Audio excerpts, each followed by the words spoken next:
Hi everyone, it's Jared Baker's Video Journal, entry number 21. So today I thought I'd do something a little bit different. I'm going to be doing another rebooking video. This time it's going to be a how WWE should book. And this one's going to be an original one. Something that nobody I think has done yet. Well, unless there's somebody on the internet that somebody has done it. Anyway, this video is going to be on how WWE should book SanITY. Now, this group debuted for the Dusty Rhodes Tag Team Classic, and it consists of Eric Young, Nikki Cross, Alexander Wolf, and Sawyer Fulton. Now, Alexander Wolf and Sawyer Fulton are the guys who are in the tag team tournament, and they are the guys who knocked off Bobby Roode and Ty Dillinger. Well, I should say only Ty Dillinger, as Bobby Roode decided to get the fuck out of there before shit got real. Bums. Anyway, I'm going to keep this a little bit brief. It's just a small little storyline. If you guys want to add to it, go ahead. If you think that you should, if you think that you could book it better or WWE could book it better, leave it in the comments below. So, long story short, SanITY end up winning the Dusty Rhodes Tag Team Classic. Now, what happens in between that is, well, you know, they dethroned Bobby Roode and Ty Dillinger. The next people, the other major teams that they dethrone are, one, the tag team champs, the Revival. They prove that they are dominant as a faction. Whenever the Revival try to get an opportunity, the other members of the group, Nikki Cross and Eric Young, they decide to get in there and start wrecking up some shit. You know, like all the villainous factions do. So, yeah. Anyway, they knock off SanITY. SanITY knocks off the Revival. And then the other team that's crucial to this storyline was going to be Hideo Itami and Kota Ibushi. Now, they still are, but because Hideo Itami got injured, it's going to be a little bit tougher to do, but I still think it's possible. Now, my ideal thing is either one, Hideo Itami doesn't get injured, or B, he accompanies Kota Ibushi and his replacement TJ Perkins to all their matches. So anyway, Kota Ibushi and TJ Perkins, they do their thing. They get to the finals, and they are about to face SanITY. Now, Kota Ibushi and TJ Perkins lose to SanITY, and the Dusty Rhodes Tag Team Classic is over. William Regal comes out and says, there's an added bonus. Yay! That bonus is the people who won the tournament get a number one contender, are the automatic number one contenders for the NXT Tag Team Championship. So, at NXT TakeOver Toronto, instead of having the finals of the tournament, instead of having the finals of that tournament at NXT TakeOver, actually no, the finals do happen in NXT TakeOver. I'm sorry, They get their opportunity whenever they want. So they could come completely out of nowhere, tell the referee that, hey guys, we want a shot at the titles, and the referee just has to go along with it. It's like Money in the Bank, essentially, but for NXT and for the tag team division. So they're fighting the Revival. The Revival had just finished defending their tag team titles against some tag team. Either that or they don't compete at NXT TakeOver Toronto at all. They're taking that pay-per-view off. Anyway, they wind up fighting Sawyer Fulton and Alexander Wolf. And Alexander Wolf and Sawyer Fulton wind up taking the tag team championships from the Revival. Hideo Itami comes out and he just points to Eric Young. He points to Eric Young. He points to the other members of Insanity.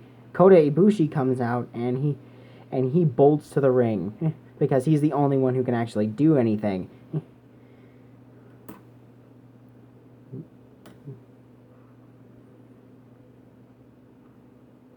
Sorry about that. Nothing's going on. Add a little brain fart in it there. Anyway, the revival wind up joining Ibushi, but unfortunately it's a 4-3 advantage because of Cross, you know. Anyway, going back to TakeOver Toronto for a minute there, there's two matches that Insanity do actually interfere in. The first match is the women's championship match between Asuka and Mickie James. However, Asuka winds up retaining the women's championship against Mickie James, while Shinsuke Nakamura versus Samoa Joe.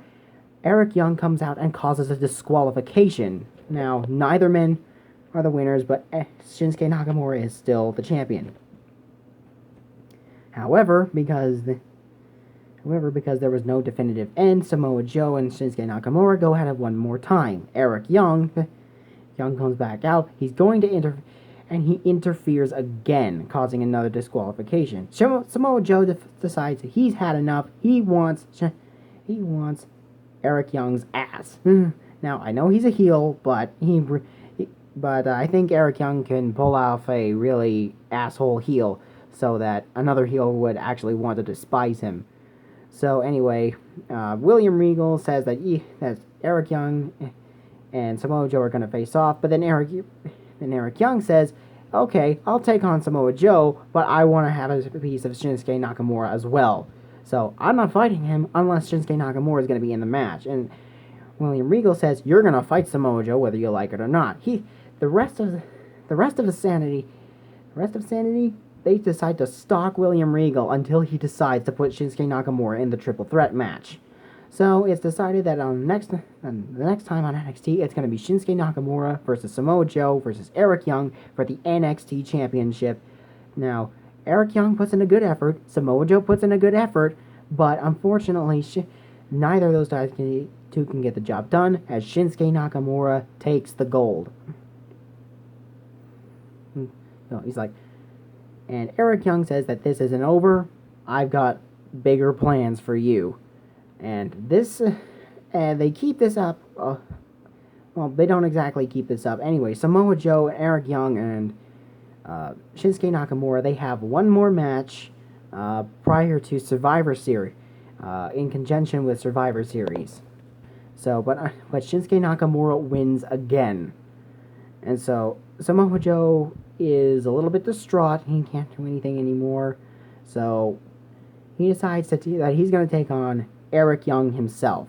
So, the next few nights later on NXT, it's Samoa Joe versus Eric Young. Unfortunately, the numbers game is too much for Samoa Joe. Samoa Joe is overwhelmed, and he loses the match. So, and I believe that'll be the last that we'll have of Samoa Joe for a little bit, because after that you can bring Samoa Joe up to the main roster, maybe put him in a spot with Roman Reigns for the United States Championship. I don't know. I think that could be really cool. Samoan versus Samoan. I know Roman Reigns isn't that very good of a competitor, and their styles might not clash that much, but I think it's worth a shot. Anyway, Samoa Joe's out of the picture. Now it's just Shinsuke Nakamura versus Eric Young. And so those two go into a spot at the show in Osaka, Japan. Yes, the show in Osaka, Japan. That's the time that Hideo Itami figures that he'll be well enough to compete. So anyway, Alexander Wolf and Sawyer Fulton should hold on to their titles until that time. And so Hideo Itami is back. He's back tagging with Kota Ibushi, and Hideo Itami, they steal the tag team championships from Alexander Wolf and Sawyer Fulton. And meanwhile, on the women's roster, Nikki Cross is racked up all these wins to the point where she can face Asuka for the women's championship. Now, that also throws down at the NXT Osaka show. And in the main event, William Regal said he's had enough. He's sending Shinsuke Nakamura to punish this douchebag. And so he's finally decided to book it. Shinsuke Nakamura versus Eric Young for the NXT Championship. Shinsuke Nakamura wins again. And in the center of the ring, after the match is over, Asuka comes out to the ring. Hideo Itami and Kota Ibushi come down to the ring. and all the Japanese members are holding the gold, and they like do each other's signature poses, like the Nakamura pose, possibly an Asuka pose, and the next night on NXT, next week on NXT, all four members of the Japanese squad are in the ring. Insanity comes down, and that could possibly build up a rivalry between Team Japan and Sanity. It would be like WWE's answer to Chaos versus the Bullet Club. And that's how I would book the start of Sanity. Those guys going in and taking over their individual divisions, like Wolf and Fulton going into the tag division, Cross being the women's division, and Eric Young being the singles main event. And so you have that going on for several weeks, and possibly over the course, the members of Team Japan eventually just start losing their championships one by one to Team Sanity, and that can go on possibly to the next takeover before WrestleMania. I don't know. It can end basically any time. I wouldn't have it go on for way too long, as I think that the audience would get bored really, really quickly. But definitely go on for a little while, but not too long. So that's how I would book the start of Sanity. What do you guys think? I think it's a pretty good start. It builds up the Sanity as this dominant stable. It's kind of like the WWE's answer to Aces and Eights, except better. Well, and because, Eric Young is a former member of TNA, am I right? But anyway, yeah, I think that's gonna do it.